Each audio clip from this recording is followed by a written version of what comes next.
Okuva minisita omubeezi ow'ebyobuvubi Aidah Nakazzi yayise ekiragiro ekigoba envuba ya mukene ku nnyanja emanyiddwa nga HARIYAPU ku Lwokubiri, bangi bakyasattira. General public and the fishing community that this is an illegal fishing method and therefore its use should be stopped. Abavubi ab'Ekiyindi mu disitulikiti y'e Buikwe ensonga zino zibayinze ne bayita omubaka waabwe owa Paalamenti Dr. Lulume Bayiga ne bamulojjera ennaku eboolekedde singa ensonga eno eteekebwa mu nkola.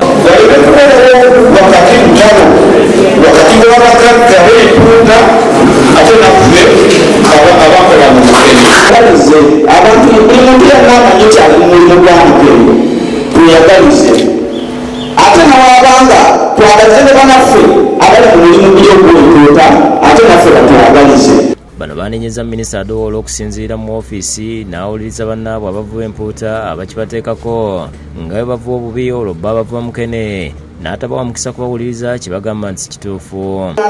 Kulinganga okuvunaana tosobola kusala musango nga tonabakuwuliriza kwe bavunaana. Twogereko n'abamu ku bakyali abaanika n'okutunda mukene ku mwalo ne balaga okutya singa okuva kuno nga n'ekitimba kye bakozesa gavumenti yakitongoza era bavubisa amaato amanene obulungi agawa n'omusolo nti kyakubaleka nga balya nfuufu.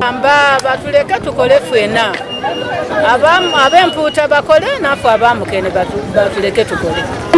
Enva z'abanaku mukene yayisa yasomesa ate n'omunaku asobola okutunda mukene nasobola okusomesa akaana ke. Ndya mukene buli kalungi konna kenina nkajje mu mukene muno. Mukene yatuyimirizaawo wano ffe Kiyindi kati bwe bukeera ku makya ne mugaa nti basiba ennyanja ffe baba batukomeza.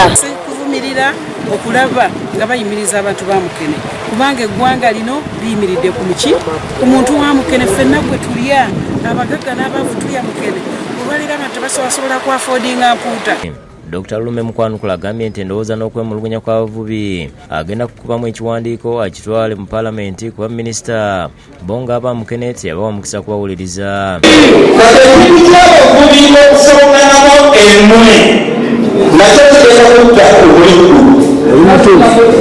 Abavubi batulabde bakambulira wamu buli lwe tunaalongoosa omulimu guno. Eryato eryateekebwako namba puleeti ne tusasula emisolo ne tusasula ne pamiti zonna naye kitwewuunyisa okukeera enkya nti ate tuddeyo ku lyato lye baamenya. Agamba nti ebimu ku bavubi bye balowooza ebiyinza okutereeza embeera y'ebbula ly'ebyennyanja mu nnyanja kwe kugiwummuzaamu ebbanga eggere naye nga kino kikolebwa ku njuyi zombi olw'abavuba empuuta n'abavuba mukene. Ate tuteeka kukyakanganya enkulu ezaala n'amanyi gaazo ate tetusindika abavubi ba mukene twaba basena nti tuweemukokolidde oyo amwezi omwogo afenasanyise tukola kiyemu tetuvuba tulabe embeera. Basaze okusiba nnyanja bagisibe nga ffenna tuwumuziba kyekimu ng'ab'empuuta n'abamukene bwe baba baguddewo tuvube kyekimu kubanga ffenna tuli ku bizinesi. Ensubuga yakusakedde gweno ku Bukedde TV.